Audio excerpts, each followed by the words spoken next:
situation between India and Pakistan now becoming extremely tense with all sorts of measures being announced by India.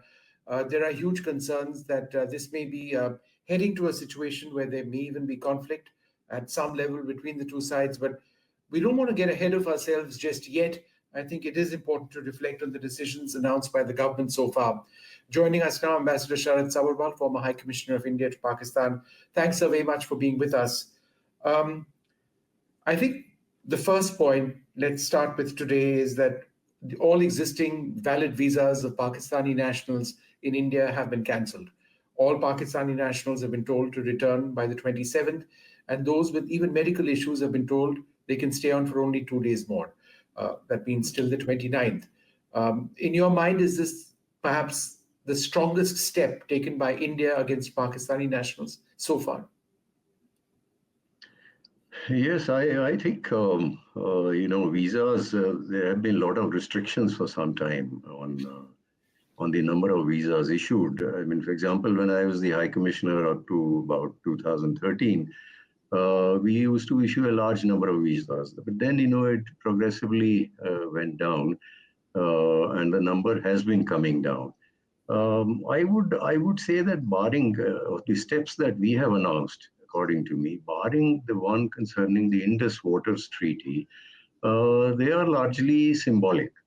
You close the land border, and those people who have traveled through the land border and need to go back through it, they have been given some time to go back, reduced the size of missions from 55 to 30, and then, expelled Pakistan's military, naval, and air advisors.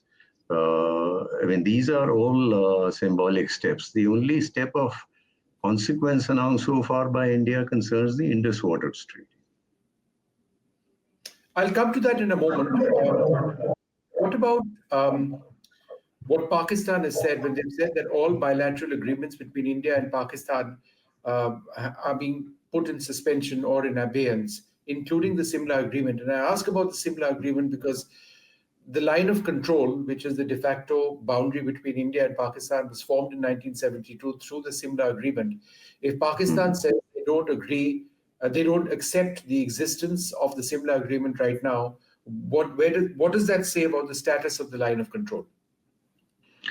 Well, as you rightly pointed out, it was converted from a ceasefire line into a line of control under the Simla Agreement. Now, let's be clear that Pakistan has not ever adhered in letter and spirit to the Simla Agreement or bilateralism, etc., etc. Now they are saying that they will exercise their right to cancel all these agreements. Now, India has not touched the military CBM agreements. Now, I ask myself whether when Pakistan says this, they also include those agreements.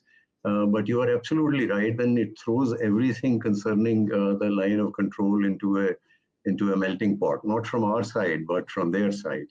But we must understand they have reciprocated the Indian measures.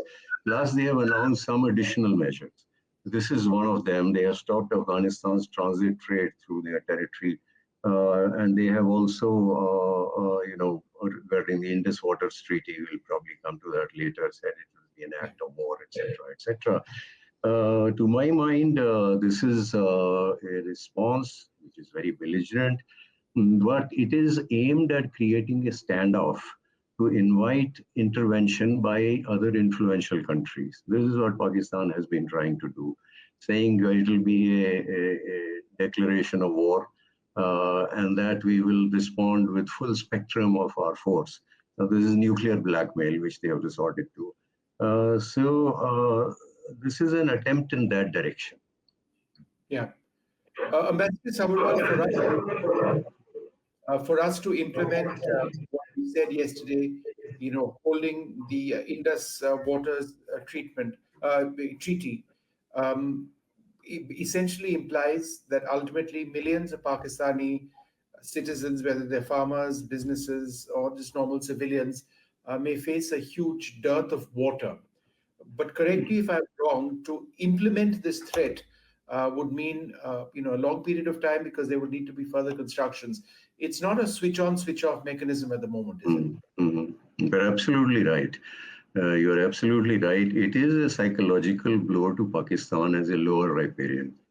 A treaty which functioned even during the wars of 1965-71 has now been suspended. In that sense, it's a psychological blow. But I think they also understand, and we should know that we still do not have the infrastructure to appreciably curtail the quantum of water flowing to Pakistan. Retain it, store it, and divert it for our own use.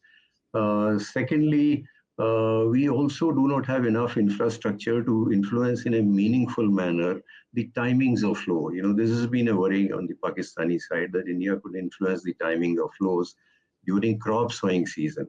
Now, we do not have, according to me, sufficient infrastructure to do anything appreciable on that front also. So this is something which we have declared, but in the short run, our capacity to change things on the ground is limited. Ambassador, I think what will inconvenience all of us is Pakistan's decision to restrict the overflights of Indian airlines. We have huge, our aviation sector is booming. People are traveling west all the time. So we've had this in the past as well. Balakot was the most recent one. Do you believe we are in for an extended period where this inconvenience, is felt by all of us, passengers? Mm-hmm. Yeah, this is something which has happened in the past also. They have done it. Look, we'll, I suppose, presumably now suspend all Pakistani flights going eastwards through our airspace. But the number of flights, Pakistani flights going eastwards, is much smaller than the number of Indian flights going westwards. So they are trying to hurt us by taking this measure, which they have done in the past also. I think that is what it is aimed at. So it's a game of question now, if I may say. We are trying to ratchet up pressure on Pakistan, and they are trying in turn to ratchet up pressure on us. And one of the things they're doing is throwing a nuclear threat at us, which they have done time and again. But the idea is to create a standoff and then invite intervention of other influential countries and counsel by them to the two countries to de-escalate the crisis somehow. All right, Ambassador Samarwal, we've seen it all in the past as well, but I think India's hand may have been forced as a result of these horrific attacks in Pahalgam. Thank you very much, sir, for being with us. Thanks. Thank you. Thank you.